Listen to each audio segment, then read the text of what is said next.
रात्रीचा आवाज यायला लागला, कधी घुंगरांचा, कधी हसायचा, कधी रडायचा. असे दिवस जात गेले.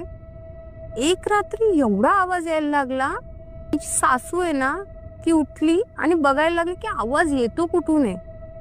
तर तिने त्या हौदात बघितलं तर तिची सून आहे ना पाण्याच्या मध्ये वर खाली अशा उड्या मारत होती. ती बघून आहे ना तिची सासू खूप घाबरली. तर मग आता घरच्यांना असं वाटायला लागलं की हे आता घरच्यांच्या हेल्थवर यायला लागले. पहिले काही तिच्यापर्यंत होतं तो असतं ठीक आहे. आता असं झालंय की घरच्यांना त्रास व्हायला, तर बाबा एवढे रागवले की आता घरच्यांना त्रास द्यायला लागले.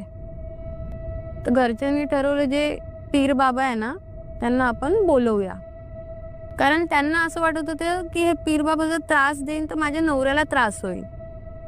म्हणून त्या खोटं बोलल्या की सगळं व्यवस्थित आहे.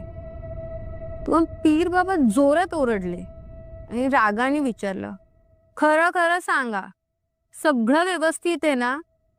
मी परत येणार नाही. मग आजी बोलली की आता आपल्याला खरं सांगणं गरजेचं आहे.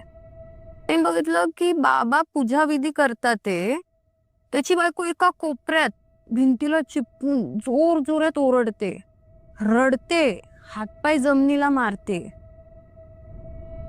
पण ती जे ओरडत होती ना त्याचा आवाज नाही येत होता.